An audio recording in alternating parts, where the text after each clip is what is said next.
Hi students, welcome back to our channel Achieve Excellence in Commerce by Mansi Saveri. So आज हम statistics में गाला के question paper number 1 and 2 जो है उसके सेक्शन ए जो है वो कंप्लीट करने वाले हैं। तो स्टार्ट करेंगे। Number 1, which price are considered in the construction of the cost of living index number. So cost of living index number के कंस्ट्रक्शन में कौन सा प्राइस जो है वो आपको यूज करना होता है। तो cost of living index number है, तब हम कौन सा प्राइस यूज करते हैं? Retail price. ठीक है, तो आपका आंसर क्या आएगा? D, retail price. तो उसके लिए आपको क्या लर्न करना है वो यहाँ पे हम लिख लेंगे नंबर 1। सो अगर आपको cost of living index number के लिए पूछा है, सो cost of living index number, तो उसके लिए क्या यूज होता है? रिटेल प्राइस ही यूज होता है। ठीक है, रिटेल प्राइस। तो जो भी रिटेल प्राइस, ठीक है। तो cost of living index number के लिए जो भी आपने आइटम्स ली है, ठीक है, उसका रिटेल प्राइस हम यूज करते हैं। उसके बाद क्वेश्चन ये भी हो सकता है कि रेट ऑफ इन्फ्लेशन के लिए कौन सा प्राइस यूज कर सकते हो, तो ये भी एमसीक्यू हो सकता है, ये 1 मार्क्स में भी आ सकता है। तो यहाँ पे हम लिख लेंगे रेट ऑफ इन्फ्लेशन के लिए हम जो यूज करते हैं वो कौन सा इंडेक्स नंबर होता है? होलसेल प्राइस इंडेक्स नंबर होता है, क्योंकि अगर आपने उसका फॉर्मूला भी देखा है तो आपको पता चल जाएगा। Wholesale price index number is use. ठीक है, तो रेट ऑफ इन्फ्लेशन के लिए अगर एमसीक्यू है तो होलसेल प्राइस यूज करते हैं, और अगर cost of living index number है तो हम रिटेल प्राइस को यूज करते हैं। ठीक है, इसके आगे भी आपको 2 चीजें और आ सकती है, वो भी मैं लिख देती हूँ ताकि आपका 1 मार्क्स एंड एमसीक्यू सारा कुछ कंप्लीट हो जाए ये टॉपिक में से। सो आपको ये भी आ सकता है कि बेस्ट एवरेज कौन से इंडेक्स नंबर के कंस्ट्रक्शन के लिए। सो यहाँ पे हम लिखेंगे best average in construction of index number. So अगर आपको बेस्ट एवरेज पूछा है, बेस्ट एवरेज कौन सी है? Geometric mean. आपको लर्न करना है, बेस्ट एवरेज पूछा है तो जियोमेट्रिक मीन है, और आपको ये पूछा है कि एप्रोप्रिएट एवरेज कौन सी है। ठीक है, तो अगर आपको ये पूछा है कि एप्रोप्रिएट एवरेज कौन सी है, या जो बहुत ही फेमस है वो कौन सी है, तो appropriate average for the construction of index number.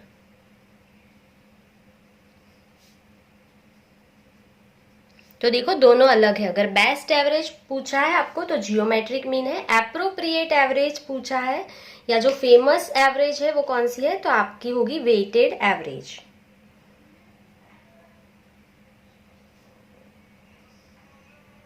Clear? तो ये आपको इतना लर्न कर लेना है, तो आपका पहला एमसीक्यू यहां से कंप्लीट हो जाएगा। Clear?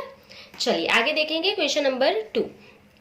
The measurement unit of variable weight is kg and of height is centimeter. What can you say about the measurement unit of the correlation coefficient between them?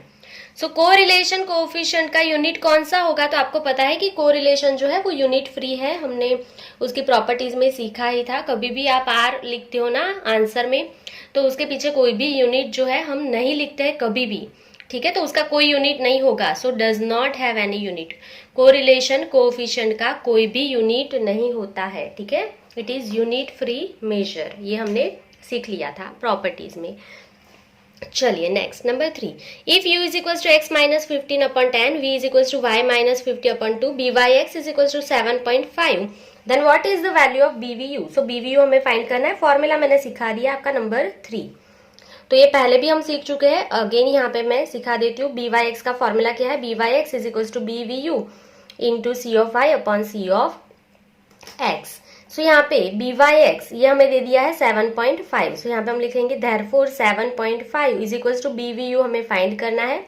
C of Y मतलब v के divide में जो है वो हमारा सी of Y होगा। यहाँ पे 2 है, so into 2 divide by C of X मतलब u के डिवाइड में जो है वो 10।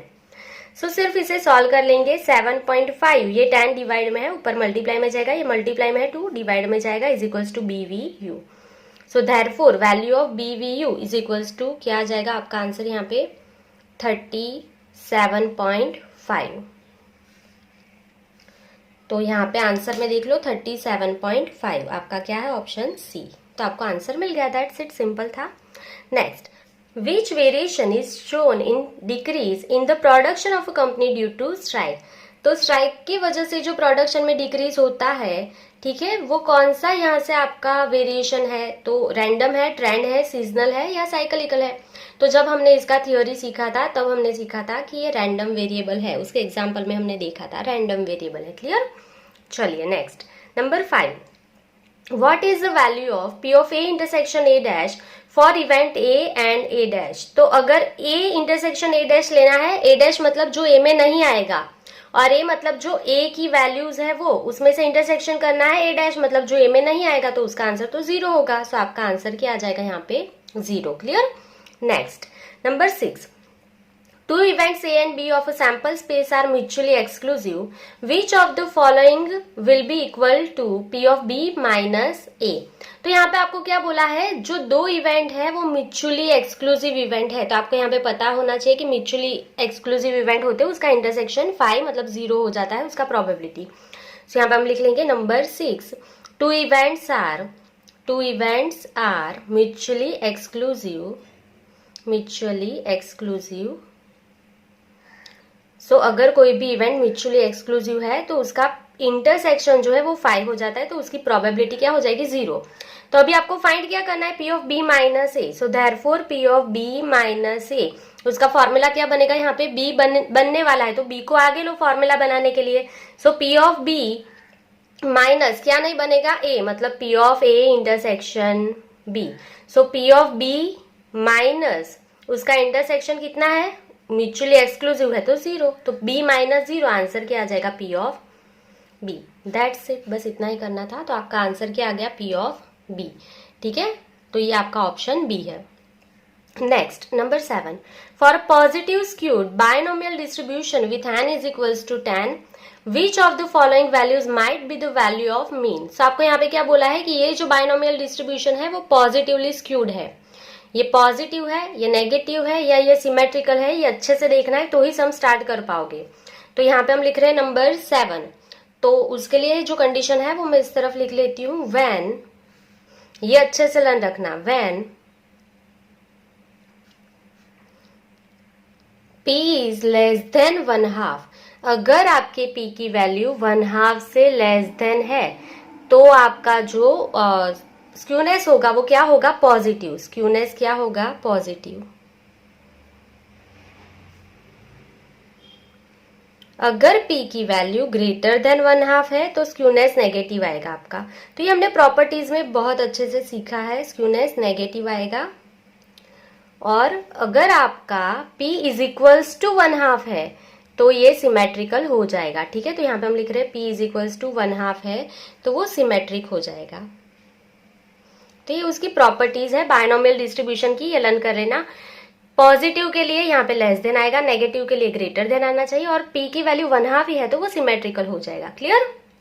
चलिए, सो यहाँ पे अगेन देखो, for positive skewed binomial distribution, तो अगर वो पॉजिटिवली स्क्यूड है तो P की वैल्यू क्या होनी चाहिए, 1/2 से कम होनी चाहिए। आपका जो भी आंसर आना चाहिए वो 1/2 से कम आना चाहिए। तो आपको मीन फाइंड करना है तो ऑप्शंस चेक करते जाएंगे। मीन जो है उसका फॉर्मूला क्या होता है बायनोमियल डिस्ट्रीब्यूशन में, NP। ठीक है, तो मीन आपका 5 है, सो मीन के प्लेस पे क्या लिखेंगे, 5। हमें हर एक ऑप्शन चेक करना है, जिसकी भी वैल्यू 1/2 से कम मिलेगी वो आपका आंसर होगा। क्लियर। तो 5 इज इक्वल टू n के प्लेस पे n कितना है, 10 इंटू P, तो ये मल्टीप्लाई में डिवाइड में जाएगा, therefore 5 divide by 10 is equal to P, therefore P is equals to 1/2। तो अगर वो 1/2 है P की वैल्यू तो वो तो सिमेट्रिक हो जाएगा, तो ये नहीं है चलेगा आंसर। ऑप्शन B को चेक कर लेंगे, ऐसे हर एक ऑप्शन को चेक करते जाना है आपको। सो B ऑप्शन चेक करें, B mean is equals to NP। तो यहाँ पे क्या है मीन आपका 3, तो यहाँ पे मीन के प्लेस पे 3 is equals to 10 into P, so therefore 3/10 is equals to P। तो 3/10 मतलब 0.3 आएगा ना, सो 0.3, 1/2 का मतलब क्या होता है 0.5, तो 0.5 से कम है ना 0.3, सो देयरफॉर ये मीन की वैल्यू हो सकती है आपकी 3। आपको 9 एंड 7 को चेक करने की जरूरत नहीं है, 1/2 से कम वैल्यू है 3/10 की, मतलब 0.3 है। क्लियर। तो इसके लिए आपका आंसर क्या है, 3। चलिए, आपको आगे अगर चेक करना है 9 एंड 7 तो चेक कर लेना, उसका आंसर 1/2 से ज्यादा आएगा, और वो ज्यादा आएगा तो वो नेगेटिव हो जाएगा, वो पॉजिटिव नहीं रहेगा। उसके लिए ये अच्छे से लर्न रख लेना। चलिए next number 8, the binomial distribution has mean 5 and variance 10/7, what will be the type of this distribution. Again type पूछा है तो आपको पता ही है, टाइप डिसाइड करने के लिए पी चाहिए आपको। अगर आपके पास पी का वैल्यू नहीं है तो आपको टाइप पता चलेगा ही नहीं, तो पी फाइंड करना है आपको। तो अगर आपके पास मीन है, वेरिएंस है, तो आप क्यू ही फाइंड कर सकते हो पहले, पी नहीं मिलेगा। तो मीन मतलब एनपी 5 है, वेरिएंस मतलब एनपी क्यू, उसकी वैल्यू है 10/7। सबसे पहले आपको क्यू मिलेगा। अगर आपके पास मीन एंड वेरिएंस है तो सबसे पहले आपको क्यू मिलेगा। तो क्यू का फॉर्मूला क्या होता है आपका, एनपी क्यू अपॉन एनपी। तो एनपी क्यू कितना है आपका 10/7 डिवाइड बाई 5 डिवाइड बाई कुछ भी नहीं है, 1 लिख लेंगे। तो is equal to 10/7 into 1/5, divide का डिवाइड ऊपर मल्टीप्लाई में चला जाएगा। सो सिर्फ आपने मल्टीप्लाई किया यहाँ पे, तो आंसर क्या आएगा 2/7। तो आपको Q मिल गया, तो अभी आप P भी फाइंड कर सकते हो। Therefore P is equal to 1 minus Q, 1 minus 2/7, LCM ले लो, 7 minus 2 whole divide by 7, answer is 5 divide by 7। So आपका आंसर 5 डिवाइड बाई 7 आया है। तो therefore P is greater than 1/2।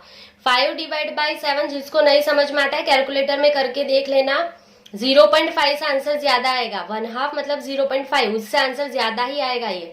तो इसका मतलब P की वैल्यू जो है वो 1/2 से ज्यादा है, और 1/2 से ज्यादा है तो स्क्यूनेस क्या होगा, यहाँ पे देखो, यहाँ पे लिखा ही है, स्क्यूनेस नेगेटिव होगा। ठीक है, तो नेगेटिवली स्क्यूड है ये। क्लियर, आपको आंसर यहीं से मिल जाएगा, ये यहाँ पे मैंने लिखा ही है, ये लर्न कर लेना सारा। चलिए next number 9, Which of the following is probability density function for a normal variable x with mean mu and standard deviation sigma। तो probability density function, तो ये आपका फॉर्मूला ही है, इसमें तो कुछ वो नहीं है सिखाने जैसा, ये आपको लर्न कर ही लेना है। डेंसिटी फंक्शन आपका कौन सा है देख लेंगे। तो आपका फॉर्मूला क्या है, f of x is equal to 1 divide by sigma root 2 pi into e raise to the power -1/2 into x minus mu upon sigma whole square. तो ये यहाँ पे इन्फिनिटी से इन्फिनिटी तक जाएगा, पर ये 0 लिखा है तो ये वाला तो है ही नहीं। पहले देखो यहाँ पे नीचे आपका जो वैल्यू होगा प्रोबेबिलिटी का वो -इन्फिनिटी से +इन्फिनिटी तक जाएगा, तो यहाँ पे तो नीचे 0 से लिखा है, तो ये मैंने क्रॉस कर दिया, ये नहीं है। तो यहाँ पे क्विकली फाइंड कर लेंगे कौन सा है आपका ऑप्शन। यहाँ पे f of x is equal to 1 divide by sigma root 2 pi into e raise to the power, यहाँ पे स्क्वायर नहीं है ऊपर, तो ये भी नहीं है। देखो यहाँ पे होल स्क्वायर आता है, यहाँ पे स्क्वायर नहीं है, तो ये नहीं है ऑप्शन। यहाँ पे 1/2 पावर नहीं लिखा है, तो ये भी नहीं है। यहाँ पे चेक कर लेंगे 1 divide by sigma root 2 pi e raise to -1/2 x minus mu upon sigma whole square, और इसकी वैल्यू -इन्फिनिटी से +इन्फिनिटी तक जाएगी, पर वो इन्फिनिटी माइनस या प्लस नहीं होगी, तो ये वाला राइट है आपका। ठीक है, तो दूसरे वाले क्यों नहीं है वो भी मैंने आपको दिखा दिया है। चलिए, तो अभी नेक्स्ट आगे देखेंगे question number 10, which of the following are mean and variance of standard normal variable. तो उसका मीन जो है वो 0 ही होता है, एंड वेरिएंस जो होता है वो 1 होता है, तो 0 एंड 1। तो आपका ऑप्शन ए है। तो स्टैंडर्ड नॉर्मल वेरिएबल का मीन म्यू 0 होता है, एंड उसका वेरिएंस जो है वो 1 ही होता है। क्लियर। चलिए, तो यहाँ पे आपका क्वेश्चन नंबर 10 कंप्लीट हो गया है। अभी हम नेक्स्ट पेज पे जाएंगे। Number 11, which of the following is approximate value of mean deviation for normal variable. So mean deviation का फॉर्मूला आपको यहाँ पे पूछा है, तो मीन डेविएशन का फॉर्मूला क्या है, 4/5 सिग्मा। ठीक है, 4/5 सिग्मा। तो यहाँ पे 4/5 सिग्मा फर्स्ट ऑप्शन है, सो यहाँ पे हम अंडरलाइन कर लेंगे, हमारा ऑप्शन है ए। ठीक है, तो आपको सारे फॉर्मूला लर्न करने हैं, तो यहाँ पे हम लिख लेंगे नंबर 11। चलिए, तो सबसे पहले मीन डेविएशन होता है हमारा MD, उसका फॉर्मूला क्या होता है 4/5 सिग्मा। उसके बाद क्वार्टाइल डेविएशन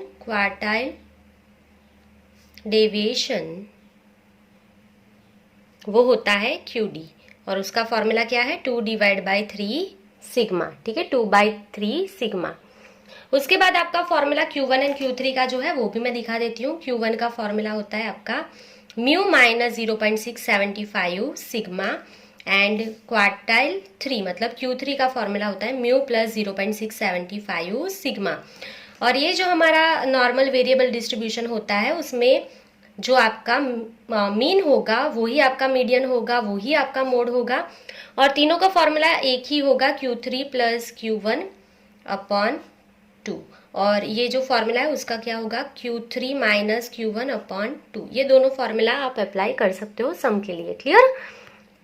चलिए, तो मैंने आपको सारे फॉर्मूले यहाँ पे लिख के दिखा दिए हैं, उसी में से कोई यहाँ पे आएगा तो आप लिख सकते हो। क्लियर? चलिए next number 12, what is the modulus form of n in bracket 5, 0.02। तो सिर्फ आपको यहाँ पे मॉड्यूलस फॉर्म फाइंड करना है, तो यहाँ पे हम लिख लेंगे number 12, bye comparing n in bracket 5, 0.02 with, ये हमारा कौन सा फॉर्म है, नेबरहुड फॉर्म है, और उसका फॉर्मूला क्या है, n in bracket a, delta, we get, चलिए a के प्लेस पे क्या है 5, so we get a is equals to 5 and delta is equals to 0.02। Delta के प्लेस पे क्या है 0.02। तो आपको यहाँ पे a मिल गया, डेल्टा मिल गया, तो अभी सिर्फ आपको मॉड्यूलस फॉर्म फाइंड करना है। तो यहाँ पे हम लिख लेंगे modulus form is equals to modulus of x minus a is less than delta. So now putting a is equals to 5 and delta is equals to 0.02। तो a के प्लेस पे 5 अप्लाई कर दो, तो x minus 5 is less than 0.02, delta के place पे 0.02। सो ये आपको मिल गया मॉड्यूलस फॉर्म। तो इसका आंसर यहाँ पे फाइंड कर लेंगे, x minus 5 is less than 0.02, ये रहा ऑप्शन डी। चलिए, ये सिंपल था। Next number 13, what is the value of limit x tends to 4 root of 4x plus 9। सो यहीं पे सॉल्व कर लेंगे, limit x tends to 4 root of 4x plus 9। तो जहां पे x है वहां पे 4 अप्लाई कर देंगे। So root of 4 into x के प्लेस पे क्या लिख रहे हैं 4 प्लस 9, तो 4 4 जा 16 plus 9 is equals to root of 25। 25 किसका रूट है 5 का। सो आपका आंसर क्या है 5, तो ऑप्शन ए में ही है 5। क्लियर? चलिए next number 14, what is dy upon dx if y is equals to a into x raised to the power n and a is a constant। तो आपका a जो है वो constant है यहाँ पे, तो सिंपल है, यहाँ पे हम सॉल्व कर लेंगे number 14, y is equals to a into x raised to the power n when a is equals to constant। चलिए, तो इसका डेरिवेशन फाइंड कर लेंगे, dy upon D x is equal to, A तो कांस्टेंट है, ए का कुछ नहीं होगा, ए को एज इट इज रखो, into x raise to the power n का डेरिवेशन करो तो n नीचे आएगा, n into x raise to the power n minus 1, that's it, इसका डेरिवेशन हो गया। फॉर्मूला क्या है x raise to the power n का, n into x raise to the power n minus 1, सिर्फ ऊपर पावर माइनस करो और n को नीचे लेके आओ, ए तो कांस्टेंट है, उसका कुछ नहीं होगा। तो यहाँ पे ऑप्शन चेक कर लेंगे, a into n into x raise to the power n minus 1, ये हमारा ऑप्शन बी है। सो यहाँ पे बी के नीचे अंडरलाइन कर लेंगे। क्लियर? चलिए next number 15, what are the necessary and sufficient condition for a function to be minimum at x is equals to a। सो आपको फंक्शन, किसी भी फंक्शन को मिनिमाइज करने के लिए कंडीशन पूछा है यहाँ पे। तो ये कंडीशन जो है वो हम सम में भी अप्लाई करते हैं। ठीक है, आपको ये कंडीशन आती है तो ही आप सम भी सॉल्व कर पाते हो। तो ये कंडीशन अच्छे से लर्न कर लेना मिनिमाइजिंग एंड मैक्सिमाइजेशन के लिए, क्योंकि वो 1 मार्क्स में भी आता है। तो देखो यहाँ पे मैं सारी कंडीशन लिख रही हूँ, सारी की सारी लर्न कर लेना। तो देखो, the conditions for minimizing the production cost function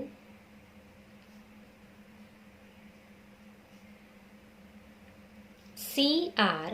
देखो, जब भी हम कोस्ट फंक्शन जो है उसको मिनिमाइज करते हैं, उसके लिए क्या कंडीशन है। तो देखो हम जब भी प्रोडक्शन करते हैं ना, तो हम क्या सोचते हैं कि उसका कोस्ट जो है, उसको बनाने का जो कोस्ट है वो कम से कम आए। हम ऐसा थोड़ी सोचेंगे कि उसको बनाने का कोस्ट ज्यादा से ज्यादा है, तो फिर आपका प्रॉफिट कम हो जाएगा। देखो, ये पेन जो है वो 8 रुपीज में यहाँ पे आप प्रोडक्शन कर रहे हो, 8 रुपीज में पूरा पेन आपका बन जाएगा, और आप 10 रुपीज में सेल कर रहे हो इसको, तो बीच का जो आपका 2 रुपीज है वो प्रॉफिट है। पर आप अगर ये सोचो कि ये पेन को 8 रुपीज के जगह पे आप 7 रुपीज का बना दो, कुछ भी करके आप थोड़ा कॉस्ट कम करके उसका, इसको अगर आप 7 रुपीज में बना सकते हो ये पेन को, तो आपका प्रोडक्शन कॉस्ट कम हो जाएगा, तो आपका प्रॉफिट इंक्रीज होगा ना।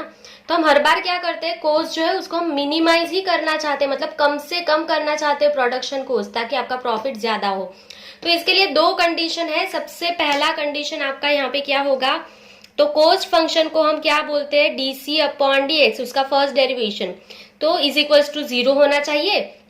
एंड उसकी सेकेंड कंडीशन क्या है, बीच में एंड लगेगा, सेकेंड कंडीशन क्या है, डी स्क्वायर सी, उसका सेकेंड डेरिवेशन डी स्क्वायर सी अपॉन डी एक्स स्क्वायर। अगर आपको मिनिमाइज करना है तो वो ग्रेटर देन 0 होना चाहिए, मिनिमाइज तो यहाँ पे ग्रेटर देन, ठीक है, यहाँ पे लेस देन मत कर देना, ये ग्रेटर देन होना चाहिए। तो ये हो गया, कोई भी अगर आपको कोई भी चीज कोई भी फंक्शन को मिनिमाइज करना है तो ये दो कंडीशन आपको अप्लाई करनी होगी।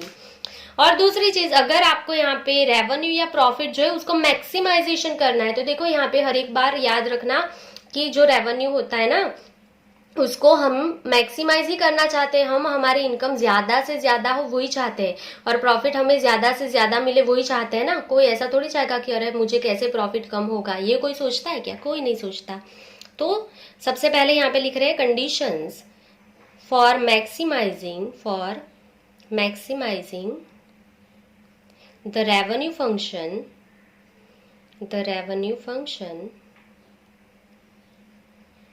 R रेवेन्यू फंक्शन को हम कैपिटल R से डिनोट करते हैं। तो उसके लिए सबसे पहली कंडीशन क्या है, सो सेम ही है, अगर आपको ये लर्न हो गया तो ये भी लर्न हो जाएगा, डीसी अपॉन डी एक्स, तो यहाँ पे dr upon D x, revenue function dr upon D x वो 0 होना चाहिए। और सेकंड, उसका second derivation d square r upon D x square. अगर आपको मैक्सिमाइज करना है तो यहाँ पे लेस देन 0, मैक्सिमाइज करना है तो लेस देन 0, मिनिमाइज करना है तो ग्रेटर देन 0। तो ये सेम कंडीशन अप्लाई होगी प्रॉफिट फंक्शन में भी। मैं तीन आपको सिखा देती हूँ, 3 ही लर्न करना है आपको, मैं तीन आपको सिखा देती हूँ ताकि आपको लॉन्ग क्वेश्चन जब आप 5th लेसन का करें तब भी आपको कोई प्रॉब्लम नहीं हो, आपको अच्छे से समझ में आ जाएंगी सारी कंडीशंस। सो लास्ट कंडीशन लिख रही हूँ, conditions for maximizing the profit function PR, तो प्रॉफिट फंक्शन को हम P बोलते हैं, तो सेम है dr अपॉन डी एक्स, उसकी जगह पे dp upon D x is equal to 0। And second condition d square p upon D x square, maximize करना है तो लेस देन 0। तो ये हो गई आपकी तीन कंडीशन, लर्न कर लेना। तो यहाँ पे क्या बोला है, आपको मिनिमम चाहिए, फंक्शन मिनिमम चाहिए, तो ये पहली कंडीशन पर ये कोस्ट फंक्शन है। यहाँ पे क्या बोला है, कोई भी फंक्शन है जहाँ पे x इज इक्वल टू ए है तो उसका फर्स्ट डेरिवेशन 0 होना चाहिए, मतलब f dash a is equal to 0, dy upon D x बोलो उसको या f डैश एक्स बोलो या f डैश ए, वो सेम ही है फर्स्ट डेरिवेशन। तो यहाँ पे तो लेस देन ग्रेटर देन वाला दिया है, ये दोनों निकल गए। तो देखो f dash a is equal to 0, ये राइट है पहला, और दूसरा क्या होना चाहिए, ग्रेटर देन 0, मिनिमाइज करना है तो ग्रेटर देन, तो ये सी वाला ऑप्शन है, तो यहाँ पे हम टिक कर लेंगे। आपको यहाँ पे आंसर मिल गया है C, f dash a is equal to 0 and f double dash a is greater than 0। Second derivation क्या होना चाहिए, 0 से ज्यादा होना चाहिए।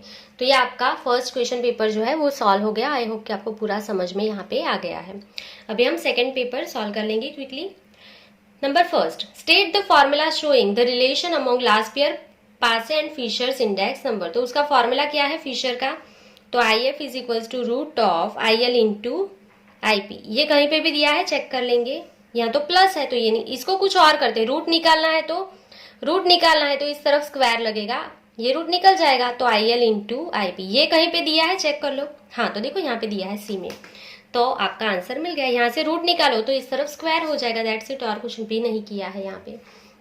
Number second, Which of the following value is not possible as a value of R? R की value कौन सी possible नहीं है, नीचे जो भी दी है उसमें से। तो आपको सिर्फ ये पता होना चाहिए कि R की रेंज क्या है, -1 से +1। R की रेंज जो है वो -1 से +1 है, अगर इससे बाहर का कोई होगा तो वो नहीं आएगा। तो 0.99 -1 से +1 के बीच में ही आएगा, तो ये पॉसिबल है। -1.07, ये -1 एंड +1 से बीच में नहीं आएगा, -1.07, ये दोनों तो इसके बीच में ही आएंगे, 0 भी बीच में ही आएगा, -1 से +1 के बीच में, जो बाहर है वो आपकी रेंज नहीं है, ठीक है। दैट्स इट, ये हो गया क्वेश्चन नंबर 2 आपका सॉल्व। चलिए उसके बाद number 3, The regression line of y on x is y cap is equal to 30 minus 1.5x. What is the value of y bar if x bar is equal to -10? सो आपको Y cap दे दिया है, यहीं पे solve करना पड़ेगा, यहाँ पे जगह नहीं बची है। So Y cap is equals to 30 minus 1.5x।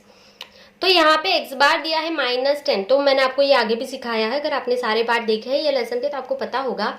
So putting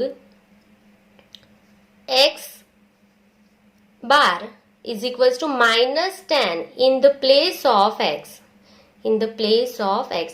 अगर आप x के जगह पे x बार की वैल्यू अप्लाई करते हो तो जो आपको y कैप मिलेगा वही y बार होता है। ये नोट में सिखा चुकी हूँ, इसलिए डीपली एक्सप्लेन नहीं करूंगी, आपको सीखना है तो आप वीडियो के सारे पार्ट्स देख लो, उसमें ये वाला क्वेश्चन है ही, इलस्ट्रेशन में भी ये मैंने सिखाया था आपको।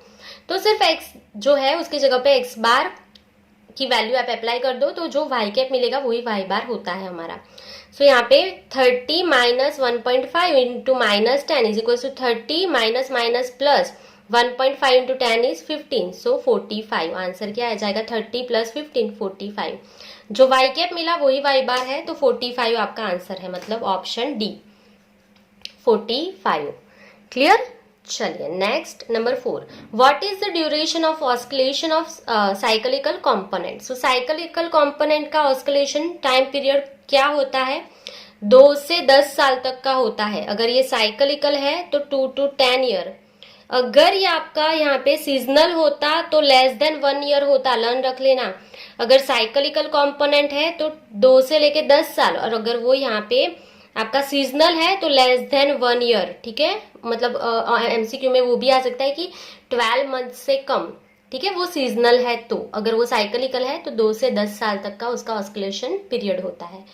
चलिए next number 5, which of the following option is true for any event A of the sample space. तो ए का आंसर किन दोनों के बीच में होगा? तो 0 से 1 के बीच में होता है, तो 0 से कम नहीं होता, ए नहीं आता। 0 से 1 के बीच में होता है, तो यहाँ पे 0 इज लेस देन और इक्वल्स टू लिखा है, ये भी नहीं आएगा। 0 से लेके 1, तो 0 इज लेस देन और equals to P of A is less than और इक्वल्स टू ए, ये राइट है। और 1 से ज्यादा भी नहीं होता प्रोबेबिलिटी का आंसर कभी भी। तो कोई भी आपका इवेंट होगा उसका आंसर 0 से 1 के बीच में होता है प्रोबेबिलिटी में, और अगर आर के लिए पूछा है तो -1 से +1 के बीच में होता है। चलिए next number 6, for two events A and B of a sample space, state the event A intersection B union A intersection B dash। तो आपको यहाँ पे 2 इवेंट दिए हैं, सॉल्यूशन में यहीं पे करूंगी क्योंकि जगह नहीं है इस तरफ। सो A इंटरसेक्शन B, अब यहाँ पे यूनियन लिखा है तो यूनियन जो है उसका मतलब यहाँ पे प्लस का साइन होगा, यूनियन मतलब plus. A intersection B dash मतलब A बनेगा B नहीं बनेगा, जो बनेगा उसको आगे लो, तो A बनेगा और उसका इंटरसेक्शन B नहीं बनेगा तो माइनस कर दो, तो A इंटरसेक्शन B माइनस हो जाएगा। तो ये प्लस A इंटरसेक्शन B, ये minus A intersection B cut हो जाएगा। So answer is plus A, answer is plus A, तो आपका ऑप्शन है C प्लस A। क्लियर?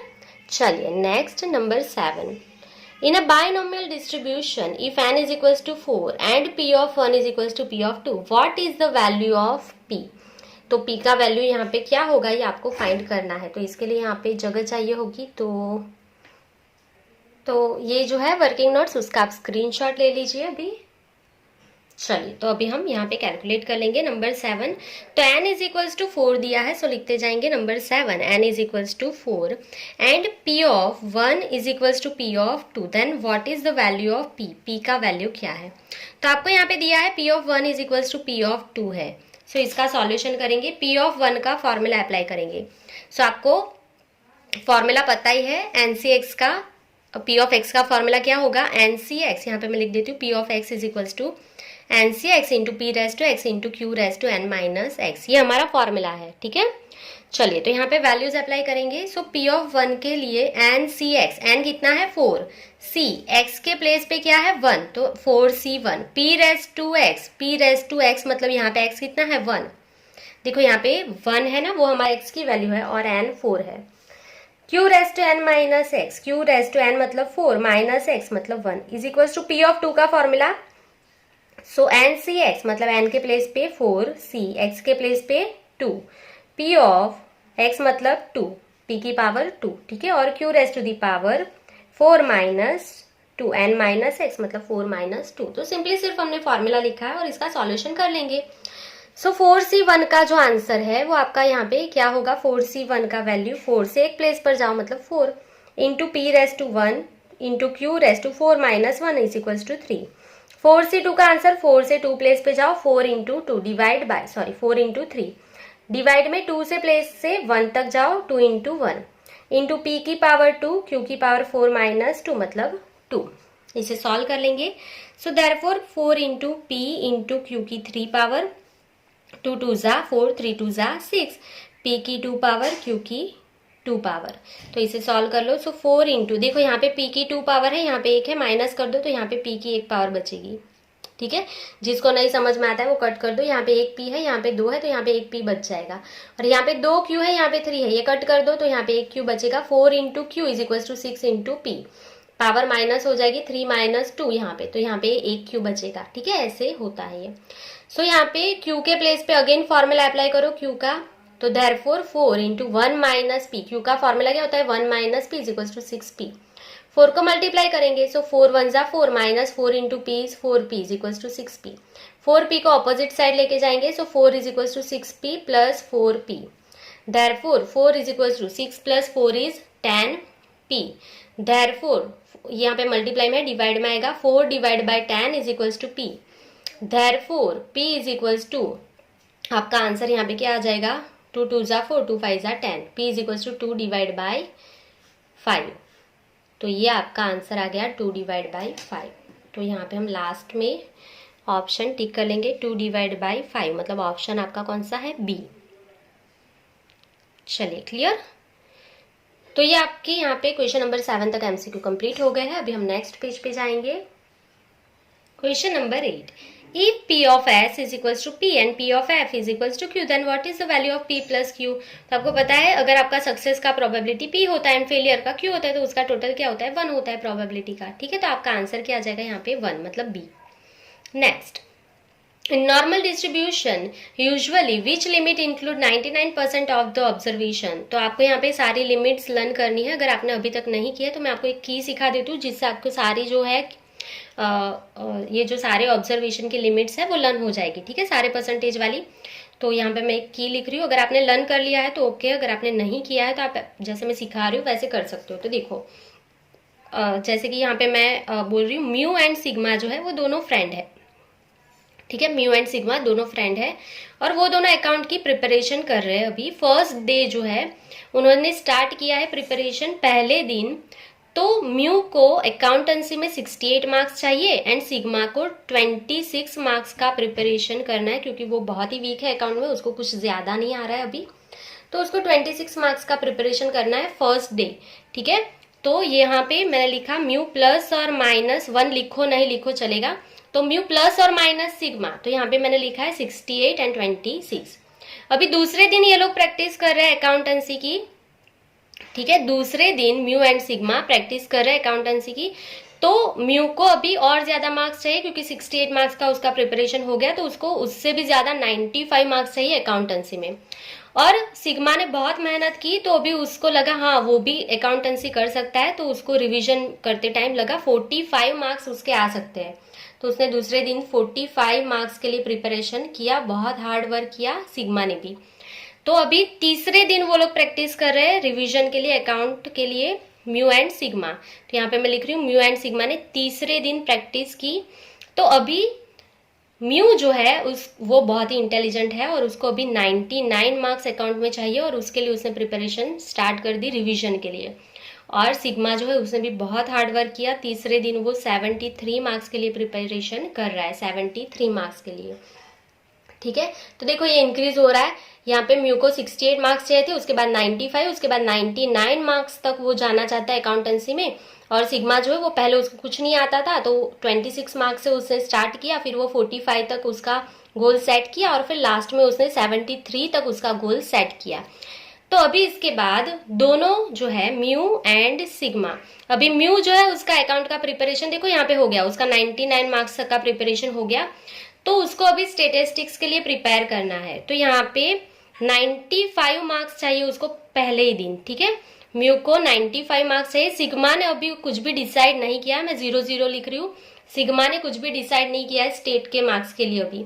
ठीक है, तो यहाँ पे 95 मार्क्स लाने के लिए सिग्मा ने पहले दिन 1 आवर एंड 96 मिनट्स उसने रीडिंग किया। ठीक है। 1 आवर एंड 96 मिनट यहाँ पे सिग्मा ने रीडिंग किया 95 मार्क्स स्टेट में लाने के लिए।